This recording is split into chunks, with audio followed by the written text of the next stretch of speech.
This is episode 55 of Outlander Cast with Mary and Blake. Rose Madder. With luck, the combination will cause severe stomach pains and vomiting. You're in for a pleasant evening.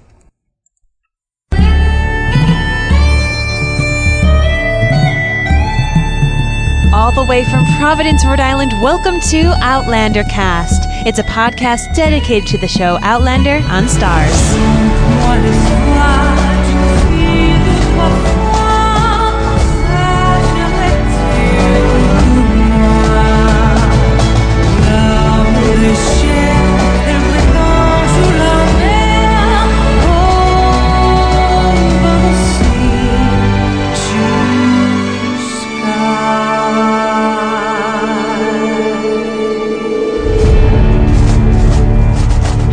Hello. Welcome back, everyone. I'm your host, Mary Larson. My name's Blake, and I have the absolute best Outlandish Theory of the Week that I've ever come up with. Oh, I'm really excited. I was thinking about this all day at work today. All day, like literally. I sat at my desk and driving in the car and doing all the things that I do at the donut shop and whatever, and instead of doing actual work, I was thinking about this outlandish theory. I'm really excited. I feel like you need to share it now. Oh, no. This is the professional tease. This is what's going to keep the listeners listening through the whole episode. Oh, okay. You know? So okay. You're not unless you actually fast forward, which you are entirely entitled to do. We're gonna have to wait till the end of the episode. Yeah. As per usual, as is the norm with the outlandish theory. Oh my goodness. So, but I'm telling you, this one is the best one I've come up with, and I put a lot of hard thought into this one. It just sounded like you said a lot of hard fart. You and your accent, I can't understand you. Oh, God. Really immature. I hope nobody's joining us for the first time. Oh, okay. Boy. So, I'm sorry, go ahead. Before we talk about the listener feedback, this, of course, is all about the latest episode 206. Best Laid Schemes. Correct. And this is all dedicated to your feedback. I wanted to just remind you to make sure that you're a part of the Outlander Cast Clan Gathering on Facebook. We draw a lot of our correspondence there, but not only that, but we have a blast having conversations that can be spoiler and not spoiler. So if you want to hear me, I mean, you don't hear me. Yeah. But if you want to join some conversations with me and my fellow book reading friends, come on in. There's going to be a big spoiler alert at the top of the post. Oh, yeah. Okay. Yeah. Because people who are non-book readers like Blake are always welcome. And we will have spoiler marks at the top. So I just want to remind you, the Outlander Cast Clan Gathering on Facebook. Right. And another thing I wanted to get in touch with you guys about, too, is actually what I kind of interrupted Mary about with at first was we actually are deciding to do something new. Yes. As you guys already know, for every recap or discussion episode, the main episode that we have, we play a clip that pretty much encapsulates the point of the entire episode at the beginning of our podcast episode. And we haven't been doing it for the listener feedback one, but then we decided, you know what?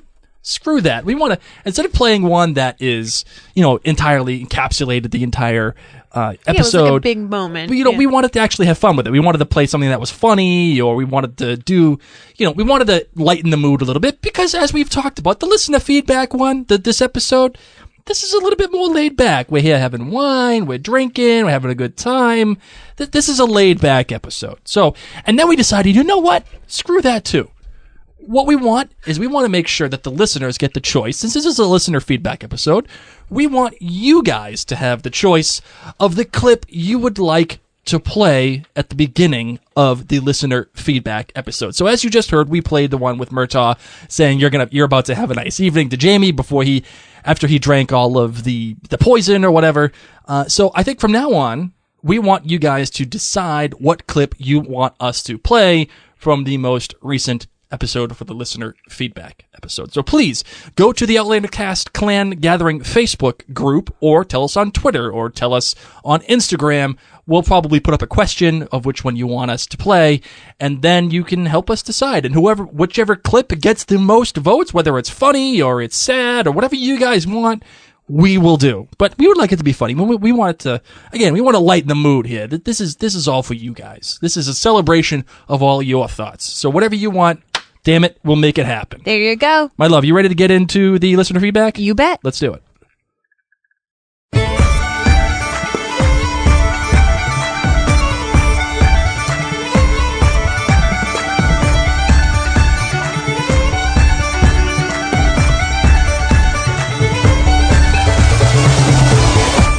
So on the website, Charlotte Mock says, I don't have a problem with Blake's assertion that Claire has caused some of her own difficulties, but I'm puzzled by blaming it on her selfishness regarding Frank. If Claire was being selfish, acting only in her own self-interest, she wouldn't give a damn about what happens to Frank. She's left him. Why should she care? She could spare herself and Jamie, the man she loves, a hell of a lot of pain. Instead, she puts herself through the agony. She hates Randall, of course she wants to see him dead, and she sure as hell hates putting Jamie through this for begging for Frank's life. For him, but not for herself. How is that selfish? It looks like altruism to me. My love, what do you think about this? You know, the one person that really wasn't thought of was the baby. In all of it, right. So, I don't know. I don't know who she's putting if she's putting herself first, if she's not. I just feel bad for that baby. It was funny because a lot of people agreed with me, and then a lot of people really disagreed with me. And I think Charlotte obviously is one of the people that disagreed with me. And I think she kind of nails it on the hits it on the nail, or whatever.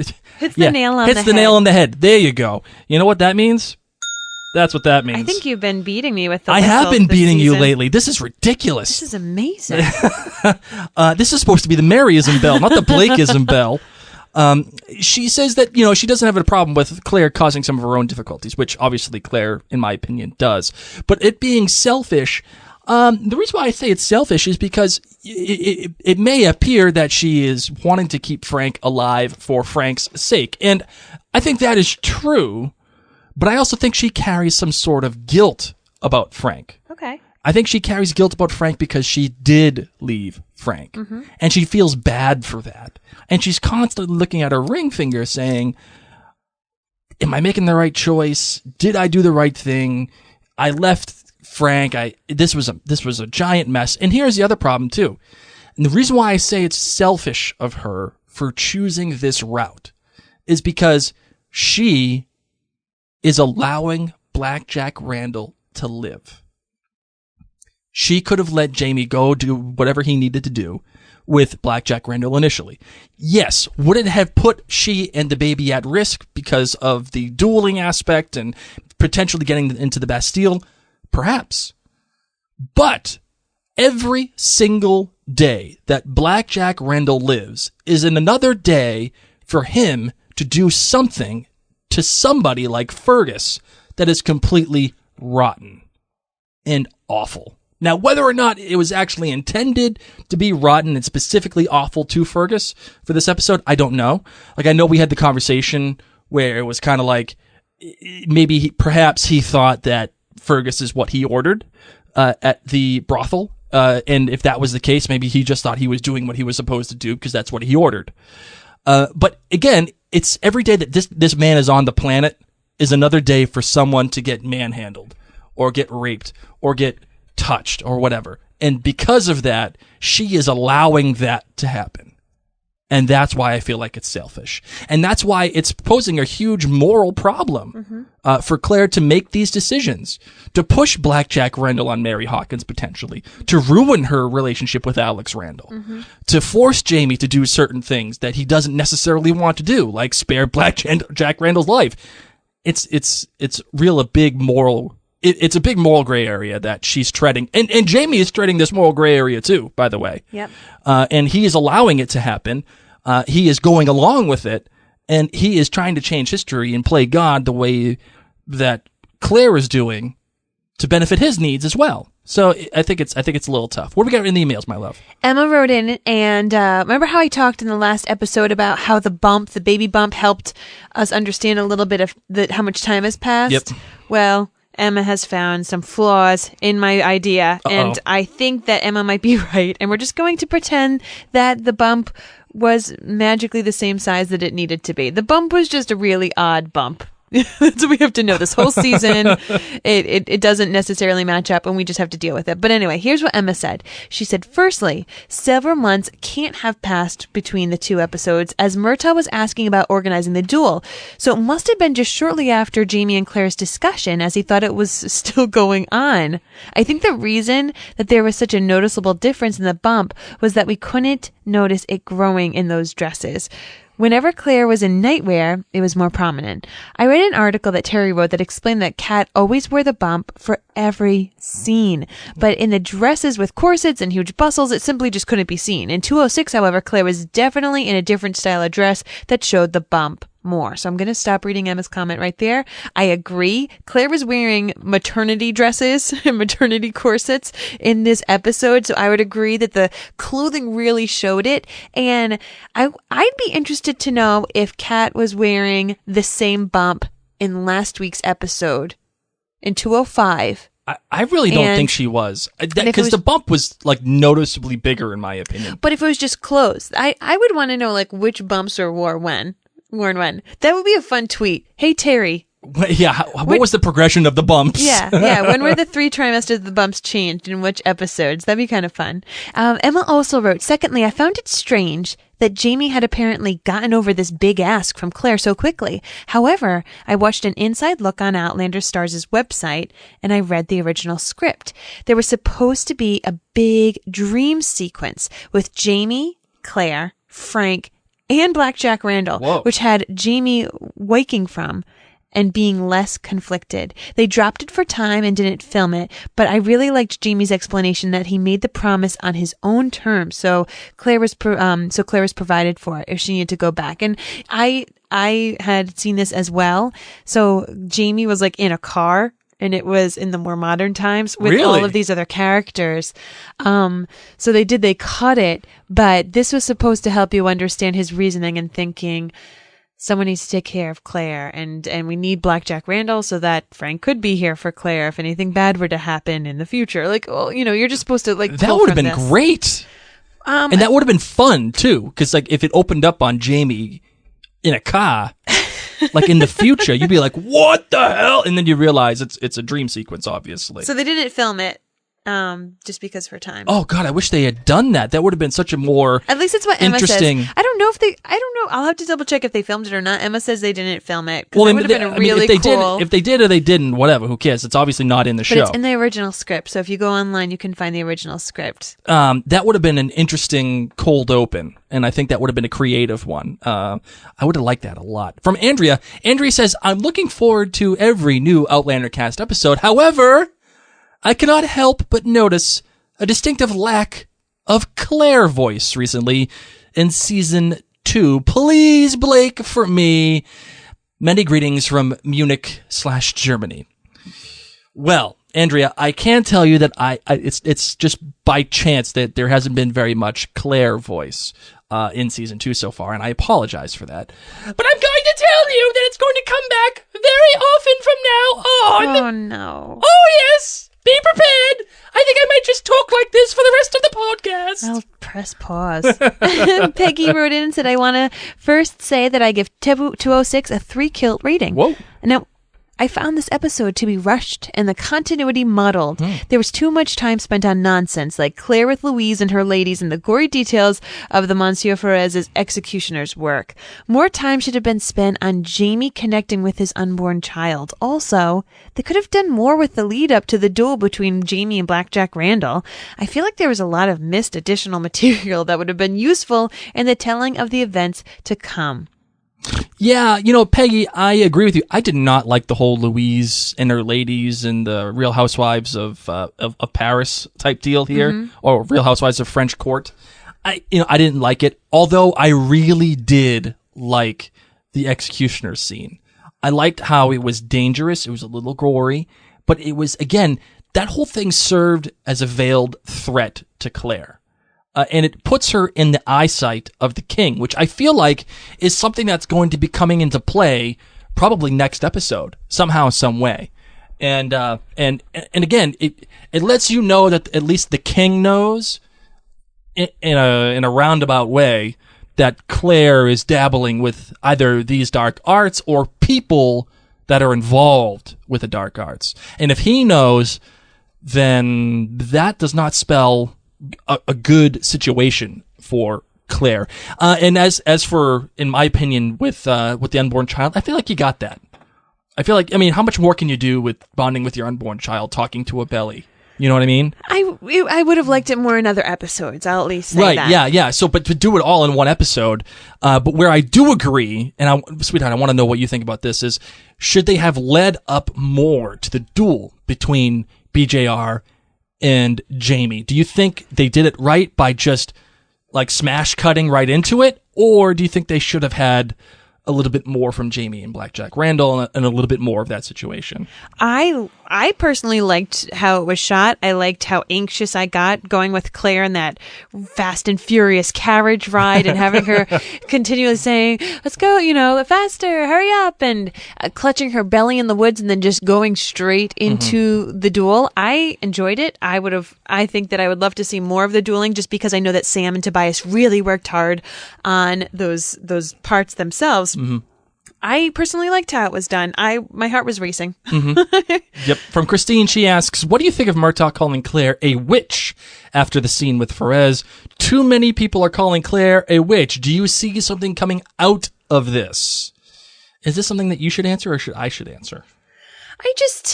I don't think Murtaugh knew what else to call Claire. Mm-hmm. We're used to the word time traveler, thanks to many wonderful books and thanks movies. to H.G. Wells. Yes. So Murtaugh didn't really know what else to call her. Yep. I mean, I would have preferred him to call her a fairy, because that just sounds nicer.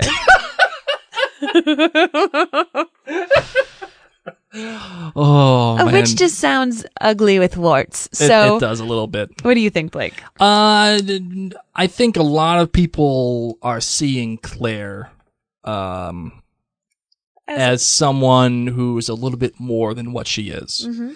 And I don't think that Murtaugh meant that she's a witch like when she was getting tried, back in Scotland for being a witch. I think he just meant there's special stuff happening around her.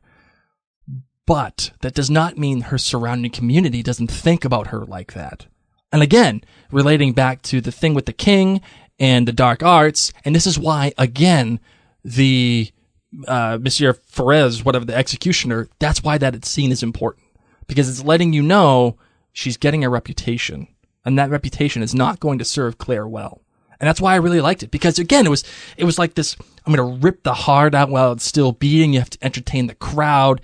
It was the gory details that give Claire a little bit of a smack in the face. Like, if you don't smarten up, again, like I said last podcast, you're going to have to answer. And you're going to have to answer to the executioner. And he doesn't want to do it because he knows Claire. He has that good relationship with her, right? Yep. That's why he's telling her to get your shit together, get Master Raymond out of here, and stop dicking around with all these with all these people. You're just letting it all hang out right now. Well, what do you want me to do? I'm passionate about it. I really liked the scene. What did Raquel say? Raquel said her good on this was Jamie getting BJR in the balls. Yeah! That's what she did write that in caps, so I had to include that. My bad was how pregnant Claire was between this week and last, how she waddled around, looked like she was about to pass out, worked at the hospital and looked faint, went running around and looked faint, and a lack of visible concern by Jamie. No matter how stubborn she is, Jamie should have kept her resting. In the book, I think she's on bed rest, and the great was how Matt Roberts connected a lot of the elements that tied loose ends together, hopefully for book readers and non-book readers, of course, Fergus, Suzette, Murtaugh, and the family element. I'll tell you this. I waddled and looked like I was going to pass out and looked faint just from walking upstairs in my pregnancy with Felicity. So I could feel for Claire. I could feel for her there. And in regards to Jamie, I wish he could have kept her resting, but Claire was the one that was making these choices to push it. And Jamie, of course, never having been pregnant. Granted, he'd been around his pregnant sister. Yeah, but that's not the same. And he's listening to Claire, who's a nurse. So she told him ever. And she's stubborn as all hell, too. Yes. She ain't going to listen. Mm-hmm. Obviously, she doesn't listen. No. Honey Badger don't care. On Facebook, Melanie Camp Longridge says that she loved this episode and the podcast episode about it. Thank you. Melanie's good is Murtaugh, and the beautiful lighting and scenery, just gorgeous. The carriage driving over the bridge took my breath away. You and me both, girl. Melanie's bad was the scene with the executioner. Yuck. And way too long. And Melanie's great was the last 5 minutes. Kept us on the edge of our seats with all of the tension. Melanie was so mad at Claire in the books and the show for not trusting Jamie to do the right thing and chasing after him like a mad fool. Who knew for sure that Jamie was actually going to kill BJR? There was always the chance the police would break it up before either of them were killed as well. She knew she could be losing the baby and did it anyway. So Melanie understands what Blake is saying. In the book, she had been on bed rest for quite a while before the day of the duel. I'm getting my tissues ready for next week. Thank you, Melanie. I really appreciate that. Someone's got my back. Nicole Menard says, loved the podcast, and I agree with most of your thoughts on the latest episode. However, I disagree with Blake's thoughts that Claire is responsible for her possible miscarriage. She was already showing signs of distress in her pregnancy well before she showed up at the duel. Miscarriage is a horrible, traumatic experience, and I don't think we can or should ever blame the mother. Well, unless the mother is directly responsible. But let's not go there. Okay, that's it. I will get off my soapbox. I love you guys. I love the podcast. Keep up the great work. I think I had said this in the last podcast, but if not, I definitely said it to you, Blake. The fact that she was bleeding earlier, and Claire was pushing it, but the fact that she was bleeding earlier, I made me nervous. And Nicole's right. Miscarriages do happen. I was told by my doctor that, bodies can handle a lot when you're pregnant. Bodies can handle pretty much the activity level that you had before. You can kind of keep doing that. Yep. So, I feel terrible that Claire, I agree. I wouldn't call Claire selfish. I know that you were saying that was the word that you wanted to use because I feel bad.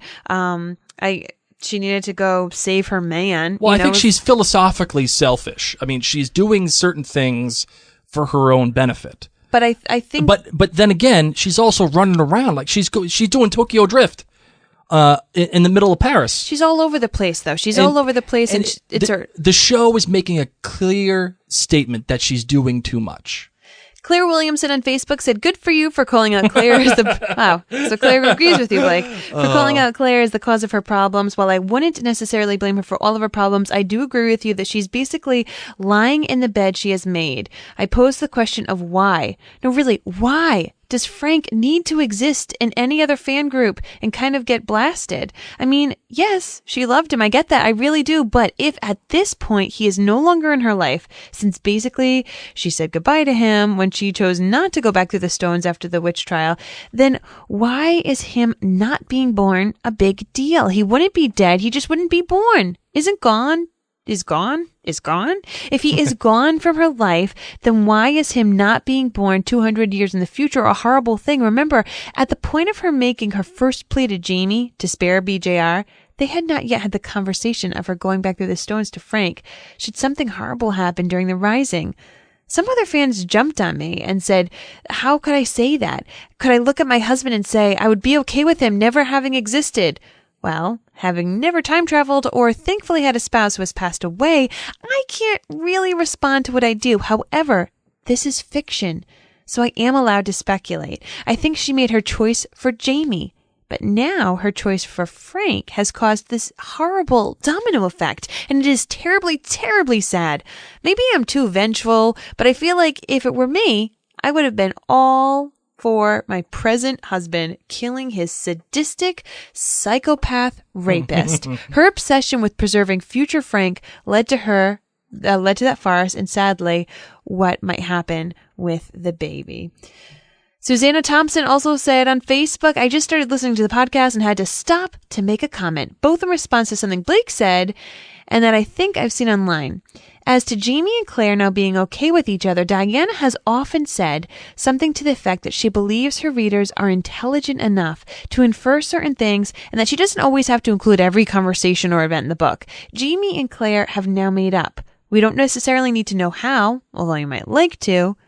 Time has obviously passed because Claire is really showing in the pregnancy. An example in the Outlander book occurs before the wedding. I don't think we are told where Jamie gets his spiffy wedding attire, but we can believe that someone, maybe Murtaugh, went to Lollybrock to get it.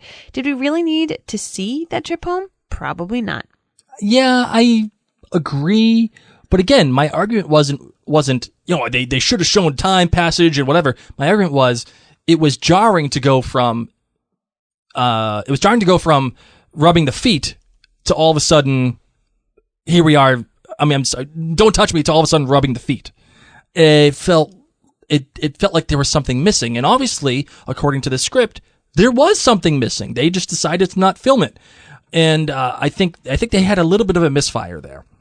Gretchen Landis says, another great recap. I loved that Blake had to explain the whole John Wayne Bobbitt history to Mary. Ew. And she wanted to let us know that we forgot that he actually did a porn later, and when he was all healed. And that is absolutely true. Gretchen, thank you for calling me out on that. I totally forgot all about that. Well, on that note, I'm going to go to the next comment. Marissa Bitmanis wrote in, "Hey Blake, I have a crazy outlandish theory for you." Hold on, wait.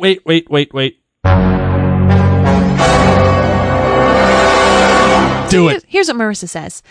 Marissa thinks that the Comte Saint-Germain is going to get caught up in the receiving end of the punishment for the mystical arts. Oh, good one. We know from the conversation between Jamie and Prince Charles in episode 205 that he has a damnable reputation for dwelling in circles of heretical nature, which the prince dismisses as rumors.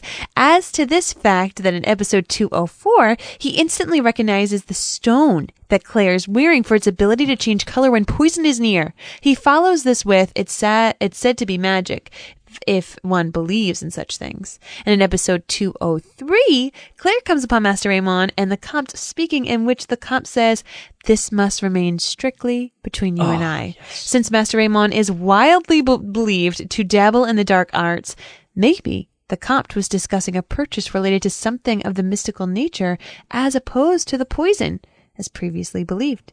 Being of noble birth, perhaps he is someone that the king would want to make an example of.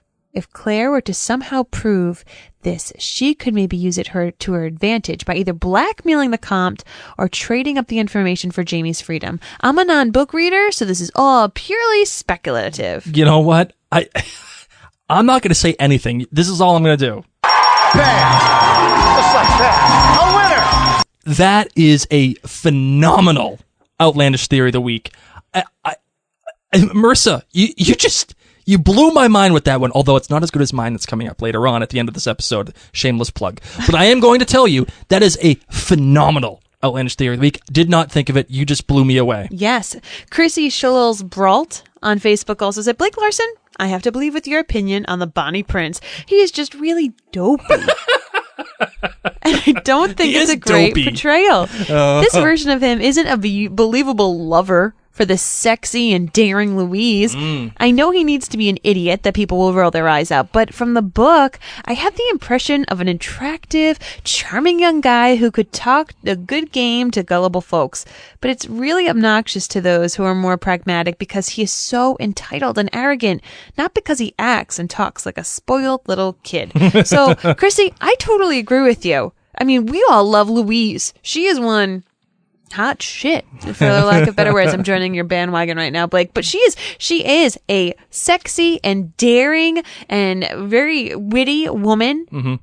And I don't really see it. I don't see the connection right there with this Bonnie Prince. Listen, there's plenty of room on the bandwagon. I got a seat right next to me, baby. We'll head on down the street. You're more than welcome to sit right here with me. What did Ellie Fauser say? There must be something wrong with me because I didn't like episode 206 at all. There's nothing wrong with you. You're entitled to your opinion. Ellie, you are fantastic. I didn't think of the huge baby bump as a sign of passing time. I thought she had just blown up over a couple of days. The small bump earlier didn't bother me, but this sudden big bump did. Thanks, Mary, my darling, for explaining it. It makes more sense now. But if a lot of time has passed and she's this much further along in her pregnancy, Jamie should have been able to feel the baby move a long time ago. And actually, you know what, Ellie? I thought of that too. Not to sound like an armchair quarterback here, but I did think of that as we were watching. I'm like, Well, dude, you're like 8 months or 9 months in, and you're just feeling the baby for the first time? the placenta might have been there. Oh, my God. What? It's true. The placenta can actually come make it on so that you now. can't feel. No, I know, but let's Maybe the placenta was there. now okay. now we're reaching here. I did really enjoy Jamie talking to the baby and starting to feel like a dad. For me, that was the best part. They have so few times of happiness. The rest of the episode just seemed like a jumble of stuff. Go here, go there, better go back here again. Just a lot of senseless running around. Perhaps I was too tired to understand fully and need a couple more viewings. I wasn't even upset as the duel as Claire started bleeding heavily. Oh. I'm a book reader and I knew it was coming, but that hasn't interfered with my enjoyment of other episodes. It was like reading an abridged book. Here's a piece of action and here's another piece of action with all the little stuff that makes it so satisfying and completely removed. And I'm not talking about the differences and omissions that are necessary to adapt a huge book to a TV show. I've been pleased at how well they've handled that necessity, but this is my least favorite episode so far. So I hope I'm in a more receptive frame of mind next week. Marshall Lips on, I think it was Facebook, says, I love the way they took the caper with the wine, compressed it, and made it more easily understood than in the book. But here are two differences. One, I hated the scene with the ladies who lunch. Thought that time could have been used better. Marsha, totally agree. Two, missed opportunity. They should have had Murtaugh confide how he always wondered since he saw Claire appear by the stones. Yes! It was the most memorable part of the exile. Seriously? I don't know. I can't speak to that. I'll just let you comment on that, my love. What do you mean? I can't speak to that. I don't know if that was part of the book, if Murtaugh always was like thinking about it, that she was different. Did that happen in the book? Well, no. I mean, we're just, what, is it Marsha who said this? Yes. She, like, Murtaugh found her. Yes. So I just think it'd be really cool that Murtaugh literally, like, found her a couple minutes after she was fresh from the future. Yeah, that's true. Okay. Fun fact. I gotcha. Donna says, is my girl Donna. I love Donna. My Massachusetts girl.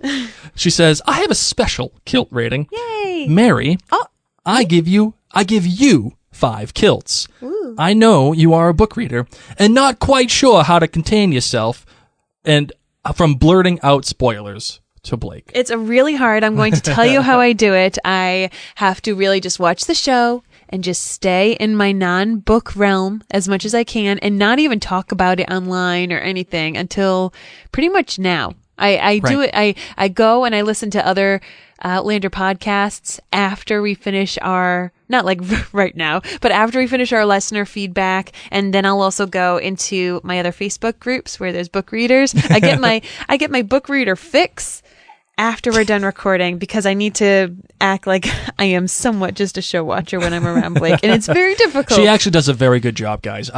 She is not lying when she tells you. She does not tell me a damn thing, not one freaking iota of anything, and I'm so proud of her. And when we're actually doing the podcast, when I'm doing my stupid outlandish theories of the week, she's actually busy looking at her computer, not making eye contact with me, actually looking at the Aykroyd's Bakery website. So a sponsor of ours, the Aykroyd's Bakery Outlandish Theory of the Week, please visit them at aykroydsbakery.com.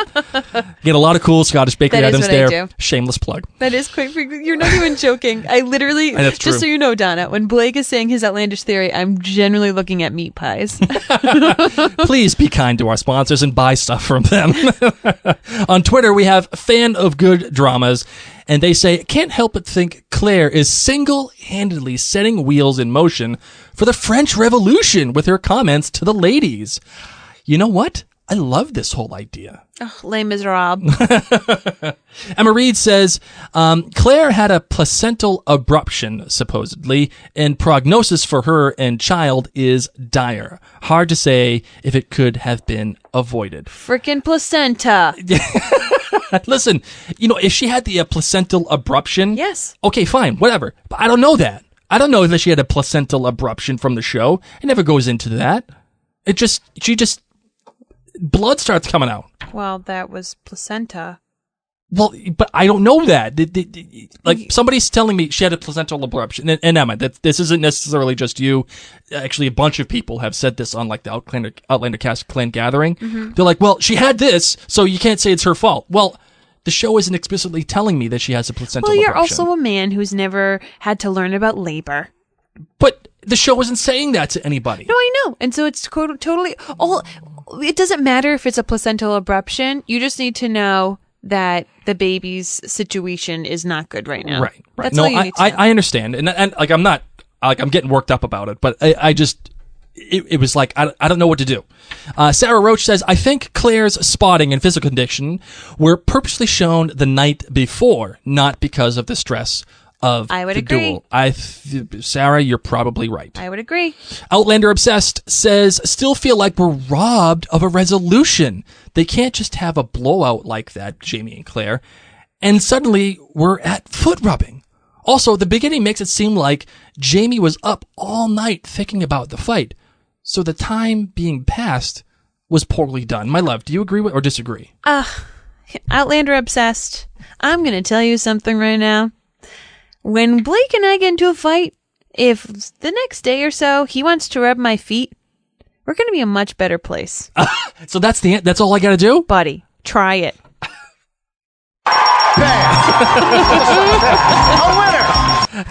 That is the solution from now on. No, I'm not saying it is the solution. It is not going to fix something entirely. Obviously, they still had a conversation. But what I am saying is that, a little foot rub goes a long way, especially when you're... So say we all. Like, I am done with all of these. MD4P on Twitter tweeted, I want to know who blabbed to the gendarmes. I shouldn't have. I should have just let you suffer from that one. Damn I could do that one. Oh, I was practicing, by the way, my French accent with Reese, our son. How do you practice with a 3-year-old? Well, because he won't laugh at me. Oh, he thinks I'm saying regular words. Well, what were you doing? Lord Proctor. I can't do it. Hold on. Like I had to pretend I'm from like the Gaston.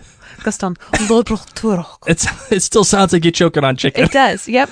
Anyway, I want to know who blabbed to the gendarmes about the duel. One of the servants who hear everything in the house. I know that's a good idea. Who did tell on them? But then again, they also might have been in a state park where there were park rangers, looking with binoculars. No, kidding. It's a good question. It's a good question because all of a sudden the gendarmes show up, and Murtaugh has information from other people saying that they don't frequent that area of the woods. It wasn't all of a sudden. Listen, those guys were tired. They'd already been fighting for a while, and Claire had enough time to get from the house all the way to that park. And she was doing a Tokyo Drift style, too, so people were noticing where she was going, probably. And she's probably going to get a speeding ticket. She probably got a speeding ticket, and it was those guys, and they followed her. And there was an obvious crowd watching them. Right. So it wasn't really as quiet of a woods as they thought it would be. That's probably right. Murtaugh did not scout the best location. On Instagram... we actually put this picture out saying how we didn't notice until now that when BJR got stabbed, the camera showed Claire and her ring from Frank on her hand. Yeah, so it cut. Frank got stabbed. Blackjack Randall got stabbed, and then Claire immediately collapsed onto Magnus. Mm-hmm. And what was amazing of this shot, and there's a great shot, if you head on over to Instagram, our handle is OutlanderCast, you'll see it. It's literally this beautiful shot, and what is in focus is Claire's face, but also Claire's hand with her gold ring, which was Frank's. And this actually is what inspired my Outlandish Theory of the Week, by the way. GMA 5107 says that was to show that the ring was still there, meaning Frank still existed, even if BJR was stabbed. Just wait, all will become clear in the next few weeks. And listen, if BJR was stabbed, I don't expect this to go like Back to the Future with Marty's hand disappearing. I don't expect that because that's cheesy and clunky, and it only works within the context of Back to the Future. But that is a salient thought. It is. That's a salient thought. Little Jack Randall. Mom Reads a Lot says, I know this show is based on time travel, but other than that, they don't play up any elements of magic or science fiction. So the idea that Frank's ring still exists means Frank still exists is a crazy premise to me. And you know what? Mom reads a lot. That also makes sense too. Just because the ring is there doesn't necessarily mean that Frank exists. That ring is a part of. It's traveled with Claire. It's traveled with Claire. It's on her person. Just because it wasn't there. Again, it's time travel makes my head mushy. Yes, it does. Let's go on to the tweet of the week. I'm gonna save that clip. Every time we have a time travel discussion, it's gonna be time travel makes my head mushy. All right, it's tweet of the week time.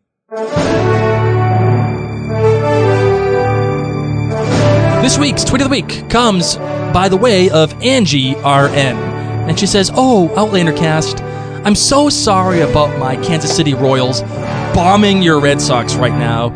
Not really. Sorry. We needed that. Sorry, not sorry." You know, and the reason why I put this on there, I know that nobody really cares about the Red Sox and nobody really cares about the Royals, but I admit I admire the guts it takes to call me out on my own podcast Twitter feed and say, my team is killing your team in baseball right now.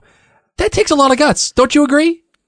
Yes. You know, and I like that. So, Angie RN, just for the guts it takes to call my baseball team out, you're talking to a Boston kid here. You know what? You get the tweet of the week. So, I'm just going to say congratulations. And from now on, well, now you have the right to a $20 gift card to the Tag Your It Etsy shop. Please, I'll put you in contact with Dawn via Twitter. She is amazing, and she will take care of anything that you need. My love, are you ready to get into the voicemails? I always am. Let's do it. Hi, Mary and Blake. This is Michelle from South Dakota. I was calling in regards to the last episode. My scene that I enjoyed the most was where Jamie made Claire promise him that she would go back to Frank if something happens. And I like this scene a lot because she kind of starts to nod no, and he starts to nod yes, and her nod changed to mimic his, even though you could see her fighting that. And I think it brings harmony and clarification to the first episode when Claire told Frank that Jamie made her promise to let him go. And I think in that moment when it's like Claire suddenly remembered that and remembered that Jamie said that he wanted her to go back to a man that loved her. And I think that's kind of explains why her mood changed after that. You know, she was so down on Frank to that point, and then they got off the airplane, and she was smiling and seemed joyful about her new life. And I think that moment where she remembered Jamie explaining about why he wanted her to go back through the zones if something happened to him lifted her mood a little bit. I hope that makes sense. That was the scene I really most enjoyed. I appreciate listening to your show each week. Have a great day. Well, we appreciate you calling us for the podcast, and I really liked that scene too. And now with that context, it puts a lot more emphasis and meaning behind what Claire was doing with Frank, and how you're right, how her mood did change. My love, did you see a mood change with Claire? And do you think this is what plays into her mood change with Frank? Like this idea of remembering that Jamie said, "Yeah, I want you to be with somebody who loves you." Especially, I mean, coming off the plane. Right, yeah, yeah. Because I think it kind of gobsmacks her a little bit. It does. She must think about that time all the time. I don't know. I personally had a little bit of a confusion over that smile. So this does show some potential light upon it. Right. Hello, Mary and Blake. It's Teddy Potter. When it comes to Bonnie Prince Charlie, and when it comes to restoring a Catholic to the throne of the United Kingdom, the guy could be a dribbling, foolish idiot. Mark me. The fact that these Catholics, they want him back on the throne, is the motivating factor, even for Smart Dougal and his followers. So that's where I'm at with that. The big thing to unseat those Protestant people. Goodbye. Teddy is the best. She always brings it, and then she's always like, goodbye. You know, it's like, it's awesome. Teddy, thank you for calling in. Thank you. And yes, I think you're right. As long as the Catholic's on there, it could be Shrek for all that matters. You know, as long as he's Catholic, get on the throne. Hi, Mary and Blake. It's Karen from Pennsylvania. I wanted to call and weigh in on episode 206. I really enjoyed it. I felt it was a lot like last week where we were building up to an ending that was heart-pounding and then heartbreaking. And I also noticed the lack of voiceover. I didn't really pick up on it until the end when we did hear the very first and only voiceover as Claire sees Jamie and Blackjack dueling, and I thought that was appropriate in that instance. But there are other places where it could have been and it wasn't, and I actually thought that was a good choice. Typically the voiceovers don't bother me, but anyhow, I liked how they did that. Another thing that I think a lot of people got upset about was the fact that there wasn't any sort of reconciliation between Jamie and Claire until then we just suddenly see the foot massage scene. I liked that scene, but I would have maybe liked a little bit, maybe 20 to 30 seconds of the beginning of that, seeing Claire and Jamie see each other for the first time since their argument, and how, you know, maybe there could have just been some awkward moments, and then they touch, and as they touch, they reconnect again. Maybe not perfectly, there's still tension there, but to just begin to reconnect would have been maybe just getting a few more seconds. I was able to move on from it. I'm not going to be too disappointed, and it didn't obstruct my ability to enjoy the rest of this episode. So I'm glad you guys liked it. So talk to you again. Bye. Thank you for calling in. And you know what, my love, I think I'm on board with this. Like, it would have been nice to see Claire and Jamie kind of be like, walk into the same room and be like, hey, so about that night, you know, or like have there be like palpable tension, and only for the tension to melt away as soon as he started rubbing her feet. Do you know? Because, you know, like when we argue, it's a little awkward in the morning, or it's a little awkward the next time we see each other, but then somehow kind of it just somehow kind of goes away after a little bit. I think Jamie was the one that chose to change how he looked at the problem, and he was the one who was getting the short end of the stick, if you think about it, because Claire told him, please don't kill him for another year, and he finally had to say okay. Yep. So when Jamie had this moment of clarity, when he realized that he would want Claire to go back to Frank if something ever happened to him, of course he had a spring to his step. Because now it's not just, oh, I have to do this for Claire because she says I owe her life, even though it's totally bogus. But instead, this is how I can have life insurance for my wife and my daughter. So I think Jamie changed the tone. It makes sense. I got you. Hey, Mary and Blake, it's Denise. Just wanted to give you my GBG today. My good for this week, and there were a lot of them, but I'm just going to say Fergus's relationship with Claire and with Jamie, and how they're taking on this family type of relationship, and the banter between Claire and Fergus. Enjoying that a lot. The bad is Fergus. Fergus at Maison Elise. I don't even want to elaborate on it or think about it anymore, but that for me is the bad. And the great. Blake, this is where I've got you back this week. Hashtag Trust Ron. This show continues to amaze me in how it's developing on its own. It's still basing a lot of ideas and storylines from the book, but they continue to develop the characters. The character relationships are developing in a different way, and they have to do this in order to keep us interested as a TV show. We could look at Jamie and Claire all day, but that doesn't make great television. We need the interactions between the other characters and the storylines between the other actors and characters to keep our attention for the show. So I give it to you, Blake. The show is doing a wonderful job. Ron Moore and his team is knocking it out of the park for me.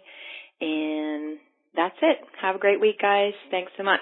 Thank you, Denise. Thank you, Denise, for having my back. And for those of you who don't know, Denise is a fantastic writer on the Outlander Cast blog, as is Teddy Potter, by the way. So please go read all their amazing stuff on the website. But thank you. Finally, somebody has my back. Hashtag Trust Ron. Hi, Blake and Mary. This is Vicki from North Carolina. And I just want to get right to it. I got so many things I want to say. The title card for Best Laid Schemes was like showing the careful weaving that they've been doing, or the coiling of this plan, and then setting fire to all of it. Ooh. They're literally playing with fire. Like and it. The tension began building from that very first frame. It was great.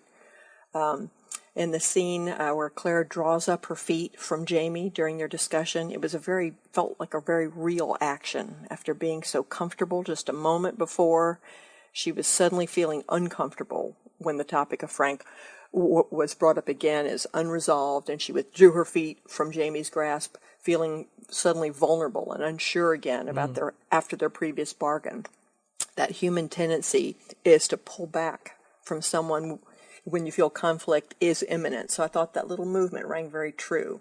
I'm very glad that Jamie mentioned that he had saved Claire repeatedly too, multiple times. I wished he had said it last week, but it worked quite well presented as part of his reasoning about the safety of Claire and their baby.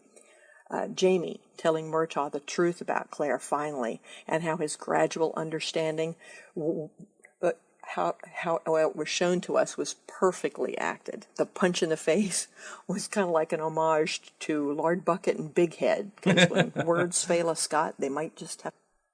Oh. Okay, at the duel, Blackjack's incredulous question of Jamie, "How did she forgive you?" was very telling. He thought he had done everything he possibly could to sabotage Claire and Jamie's relationship, but it survived despite all his evil. BGR seemed truly dumbfounded by that fact. And in closing, flux was somewhat of a theme this week. Now, Murtaugh's first rebuke of Jamie, "Your mind changes like a woman in flux," and then the mirroring of Claire's labor and the wound of BJR. There was a lot of red imagery in this episode. And incidentally, I don't think that Jamie missed the mark on what he was trying to stab there. So he wanted to run him through, and he picked his spot and he went for it. This was a fantastic episode, and I'm reaching into my sporran, and I'm pulling out my first 5 kilt rating of season 2. Got a girl. Awesome. Love your podcast. Love the videos that you've been doing. Want more of them? It's great. Have a good week, you guys. Thanks, Vicky. I really appreciate that. And my love, I wanted to ask you this too, because it felt like to me that this was a pretty intentional thing for Jamie to stick him in the giblets. And in LJR. In LJR. I feel like this was like purposeful. Yeah. It was portrayed as though it was a little clumsy. Like I remember on the Kendra's editor-in-chief thought of the week, she said, in the book it seemed more intentional. Yes. But on the show it seemed more clumsy. I'm not sure if I got clumsy, but I think there was an argument to be made either way, but I'm falling on the hand of this was intentional. Am I right? Oh, yeah. Okay. Because, intentional / lucky. If you get to put a scratch or a mark on Blackjack Randall in general, yep, you are one fantastic fighter and lucky. But yeah, that's true. Jamie got very lucky with that spot. Well, that's about does it for all of the voicemails. Normally now this is when we close out the show, but I think you're going to get something special and a little bit something extra today. You ready for this? Yes, I am.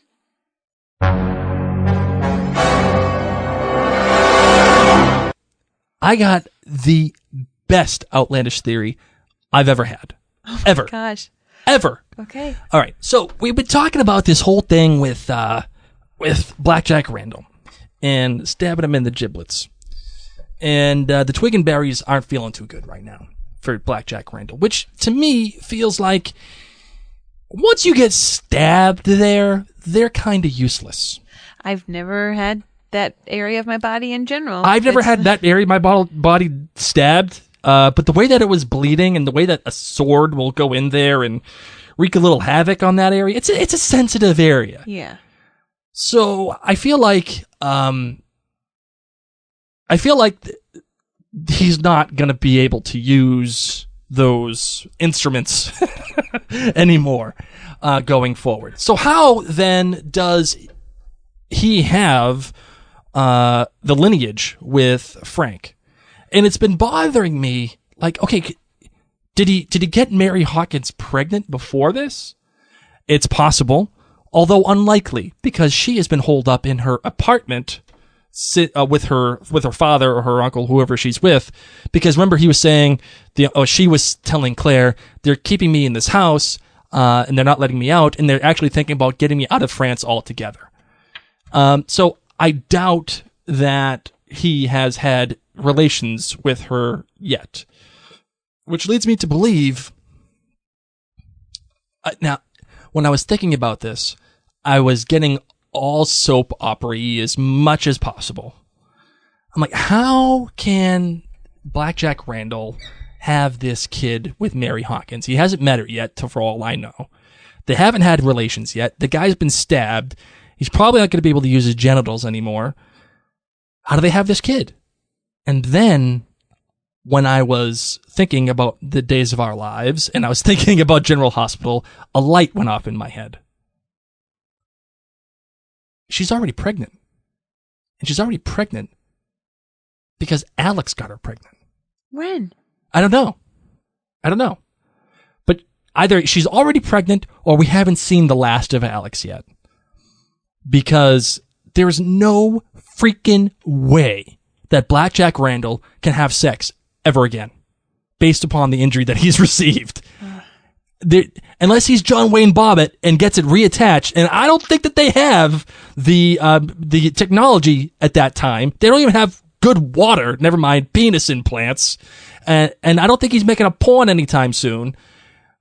I really feel like there's no way Blackjack Randall can have relations with Mary Hawkins. Maybe Alex dies, and because Alex dies, or maybe Blackjack kills him, so suddenly Blackjack feels bad and marries Mary Hawkins because she loved Alex so much. I don't know. I'm not sure yet. But there's a reason why we see Alex Randall. And I feel like we see Alex Randall because it's not Blackjack Randall who has the line, the lineage. It's Alex Randall, and nobody knows about it yet. And we have spoken about how much the kid that they cast as Alex Randall looks a lot like Tobias Menzies. So I'm like, it makes sense for Alex to be the person who is the father of the baby and not Blackjack. It's a little disingenuous though, if they cast Tobias Menzies in both roles, and it's a little disingenuous of the source material for them to say that they look so much like Frank that it was almost impossible to tell. Because there are different genes between the brothers, and they, you look like your brother, my love, but you don't look exactly like him. So, our kids aren't going to look exactly like your brother. So that's the way I feel about it. And, I'm pretty confident about this one. Because it's clear that Frank does have Randall lineage. He looks like Blackjack Randall. But I don't see how he's going to be able to, unless Mary Hawkins is already pregnant, but I don't see that happening either. So it's got to be Alex. Either she's pregnant from Alex, or we haven't seen the last of Alex yet. And I think he's the father. What do you think, my love? Do you think I'm crazy? I think you're very interesting. Interesting! I got an interesting. Well, my love. Mock me. Please hang up and try again. I was looking at cookies right now. I like this theory. I think this is the best one I've ever had. You want to know why I think it's the best one I've ever had? Because it's the most outlandish one I've ever had. It is very outlandish. It's almost as outlandish as the one where Claire traveled back in time. Traveled back to 1946. Yeah. at that scene in The Devil's Mark. Well, on that note, we're going to close out the show. All right, let's do it.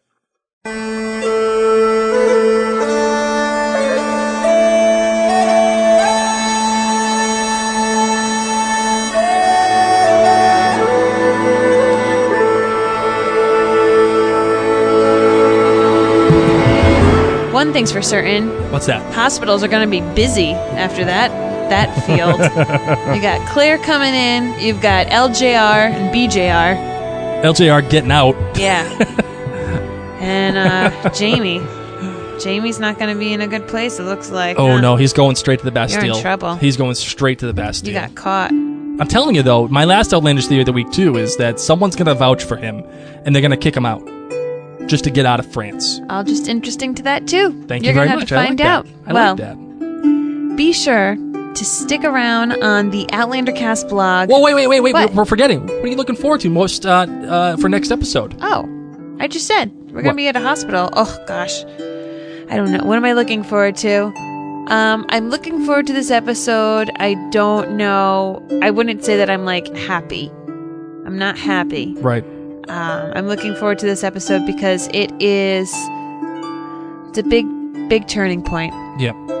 Big turning point. So, as you said, that it took a little while for this season to get some steam behind it. It's kind of like a train. It needs to get those wheels moving, and the wheels have been moving and moving and moving. Yep. And next week, it's cruising. I think for me, the thing I'm most looking forward to next episode is getting out of France.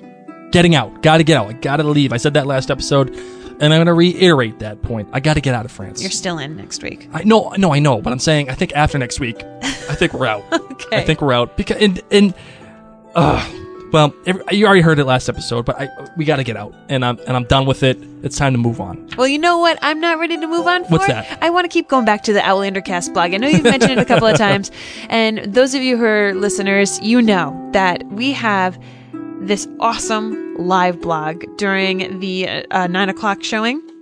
So you can have a 2-screen experience. So you're going to want to make sure that you head on over to the Outlander Cast blog because Ashley will be live blogging as it airs. So open up your laptop, pull yourself a nice dram of whiskey, and enjoy the 2 screens. So until next time, ladies and gents, I'm Mary Larson. My name's Blake, and I got the best freaking Outlandish Theory of the week I've ever had today. And you were privy to it. I'll give you a sticker. You know what? You're welcome. That's all I'm going to say is you're welcome. You are welcome that this genius is here. Oh, my God. You know? The genius is among us. I need that dram now.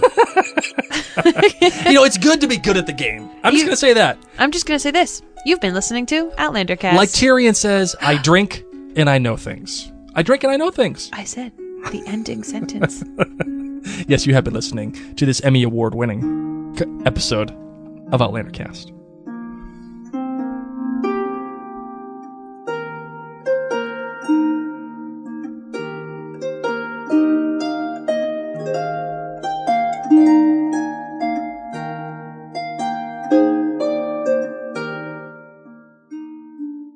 You know what? As a bonus measure, my love, what is going on? For people who have stuck around throughout the music, I want to talk about this. Okay. So anybody who was patient with us, you get a little bonus time. Yay. A big milestone was hit recently. Mary, do you know what I'm referring to? Nope. Mary completed her watch of one Battlestar Galactica. And where is my... So say we all. There it is. Yeah, it's there. So say we all. My love, your Battlestar Galactica review. Yes. What do you got for me? Am I giving it a kilt rating? You're giving it a kilt rating. I give it a solid 4.5 kilts. 4.5 kilts. Yeah. Okay, what was the best part of it, and what was your good, bad, great? My good was I loved the strong female characters. Ooh, stop. What do you hear, Starbuck? Nothing but the rain. Between that and Laura Roslin, really enjoyed that. My bad was I hate the ending and what happens to Lee. Well, no, you don't hate the ending. You just hate what happens to Lee. That's what I mean. At the ending. Okay. I just think that he needs his daddy. Did you enjoy the ending? Yes. Because there was a lot of controversy about the ending, that they kind of mishandled it. And do you think it was a satisfying ending to what they were trying to accomplish? I don't know what they were trying to accomplish. Was it a satisfying ending for the story for all the characters? Except Lee. And I felt like what about Lee was the only guy that did everything good. Right. So on that point, no. Throw Lee a bone. I'm not giving anything away. I'm just saying Lee needs a friend. Mm-hmm. And my great would be that I got to spend even more time with Ron Moore and Bear McCreary and Tony Graffia and Ira Stephen Bear, and probably many, many more people who are now with the team on Outlander. So that was really fun to be with familiar people and to see what they would do if they got to write about space travel instead of time travel. Yep. I like that. Thanks. I really like that. You should tweet that to Ron Moore. Hey, and this is for you listeners too. Whoever wants us to have a special 1-episode podcast about Battlestar Galactica, we will do that. I think I like this idea. Just a 1 episode, a one-off, an hour long. We'll even do it live so we can take questions.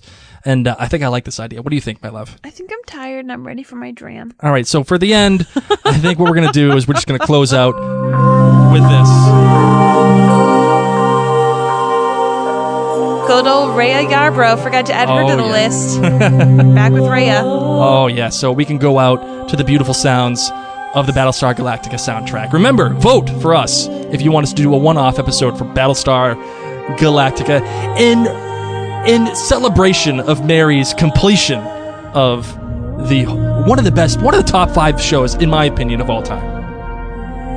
Ready? Here's your part, Mary. I hate this part. Like, now it's okay. I just don't know what that sound is. Much love, guys. Thank you so much for being patient with us. Love you very much.